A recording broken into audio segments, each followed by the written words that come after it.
Heavy metal news of the day, and here I am giving my irrelevant opinion that nobody asked for. This year, the last days of the year, still 2024, is the 14th year anniversary of Balls to the Wall, one of the most well-known Accept albums. The release year was 1984, and you need to agree with me, that was the best year for heavy metal in history. Udo has announced a re-recording of the album, to be released in 2025, by the way, which technically is not the 14th year anniversary anymore. There's a new artwork and everything, and I actually, when I saw that, I thought it was just a t-shirt, like a casual t-shirt saying, hey, I was part of the album, you can buy this, but with my name, and blah, blah, blah, you know. But no, it's a fucking re-recording of the album. Udo, you know I love Udo. He was the original singer of Accept, and he stayed in the band up to 1987, then he left, then he came back, and the last album that he did with Accept, Predator, was released in 1996. That's 3 decades in the past. Not complete 3 decades, but it's almost 3 decades. Are you feeling old? Because I'm feeling fucking old, okay? Through these years, he has been active with his own band under the name of Udo, his own name, something like that, in releasing very good material. I usually feature his albums on my What's Been on my player and many other things. Like, I love the guy, I love the music, I love both parts. Of course, there's fans like me that will always feel nostalgia of Udo and Accept being the perfect combination, but some people has not moved. Some people are feeling the bitterness inside of them, and Accept with Mark Tornillo have been doing a very great job on their own. He's a perfect frontman and he does amazing. Okay, he does amazing. Some people are still referring to him, Mark Tornillo, as the new one. It has been way over a decade now. But okay, go on with your bitterness. Okay, so for a while Accept were not active, and this is kind of a reincarnation or whatever you want to call it.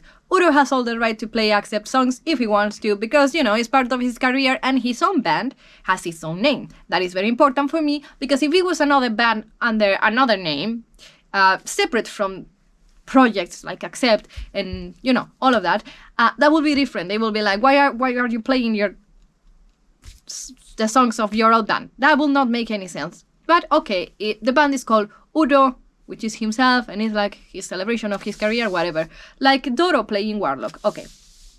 Like I was saying, Accept were not active for a good while, and hearing some songs sung by him when he was playing his own material, it was extra cool. It was very nice, it was lovely, it was, you know, nostalgia. And even when they return, I think it's still legit. He can do it. He can go on that. The problem is that Udo himself, the man, announced some years ago, like almost a decade ago, I think it was, that he was going to stop playing Accept songs because the band was active on their own. There was no need. He had enough material of his own, and he was going to do that under the name of Dirk Schneider. I'm gonna mispronounce the name, but made a farewell tour with those songs, and of course later on went back to playing Accept songs. So he fooled all of us. I want to believe that his intentions in this case were good, but money calls money, I guess. I don't know. I have a lot of issues with this type of manifestations, whatever, and not keeping the word, because why? Why? Nobody asked you to stop playing Accept songs, really. The war against Udo and Wolf has been going on and on fire for quite a long time, honestly. Not super on the nose like other artists insulting themselves in a very ugly way in public all the time on web scenes and stuff, but still not nice. It's clear that they still have issues, they are going to still have it, and they don't move on, okay? And I don't fucking care. Mommy and daddy, if they are going, or they went through a divorce, they need to cut their crap and solve the problems in private, because none of the children or fans need to live inside the drama. Now there's an extra element on the equation. Peter Baltes, my beloved Peter Baltes, left Accept in 2018, and plot twist, after a while ended up joining Udo's band as a substitute bass player, and then he stayed in. Did you see that coming? Because I did not, and I'm still in shock after all this time. But I think it's beautiful, somehow. Best friends forever, again, or something. That has also increased the toxicity at some times, and again, I don't fucking care. I only care about the music. And now, there is this announcement of Balls to the Wall Reload under the name of Dirk Snyder. Why? No, seriously, why? I usually don't see any sense on re-recorded albums. That's a punctualization. Just leave them as they are. I can accept, no pun intended, some very particular cases when it's needed because the sound was fucking awful or because legal reasons. Okay. But Balls to the Wall is fucking perfect. It's flawless. From start to finish. There's no need.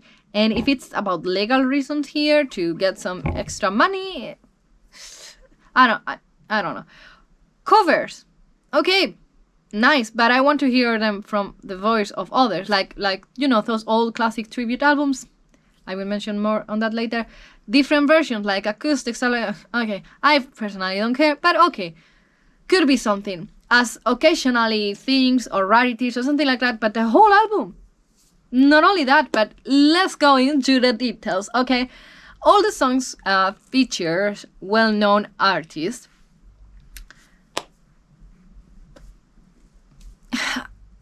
Pardon me, Mr. Accepts singer, Udo, my man. I thought the main goal for a recording under the name of the Schneider, your name, would be to hear you. Which is not necessary because we already have the original album. But this has a bunch of artists that are vocalists. Like I was mentioning before about those tribute albums back in the day, like... I don't know, a tribute for Ozzy that had many bands and they were singing the songs. I didn't like that particularly, but it was okay, it was a thing. Okay, whatever. But in this case we have Balls to the Wall featuring Joaquin Broden from Sabaton, London Leather Voice featuring Beef Bifford from Saxon. We have Fight It Back featuring Mile Petrocha from Creator. This is going too slow. Head Over Heels featuring Niels Molin, who I don't know who he is. I only have the names here. I saw another version that had the bands, but I don't have it here. Losing More Than You Ever Had featuring Michael Kiske. Halloween. Really. Love Child featuring Ylva Eriksson. No idea of that one. Turn Me On featuring Danko Jones, which is, okay, this is an unusual choice. Okay. Losers and Winners featuring Dee Snider. I found that very funny because I love puns, but yeah. There's a video of Dee Snider making a pun about the names of both of them. And then Guardian of the Night featuring Tim Ripper Owens. Of course, he has to be everywhere. Fucking... And Winter Dreams featuring none other than... Who are you expecting on a ballad? On a new album, Doro, of course. Of course, Doro got the fucking ballad. So, we have the track list featuring these very well-known singers. And so, first of all, I don't like the idea of recording albums. And in this case, he is the main man. Is the voice, so what's the point? Like, I don't know. From a marketing point... This is genius. This is a strong strategy. He gets to announce something before accept. I don't know if they didn't... Did they even care about the anniversary? Because it has gone. If it was in 2024, it was gone.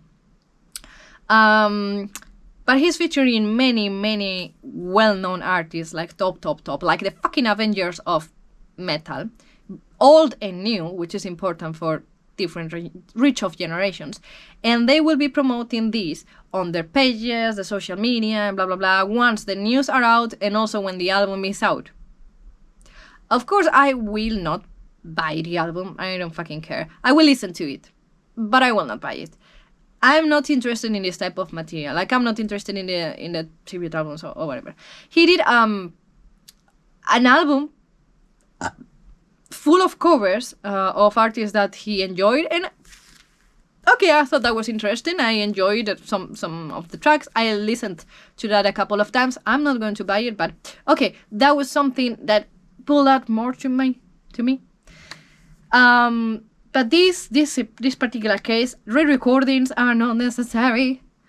What is done, for good, for bad, but move on, praise it, celebrate it with dignity, do a live concert or something, playing just the songs and release a live album, something like that, and invite whoever you want to invite, but a re-recording of the album on studio, really.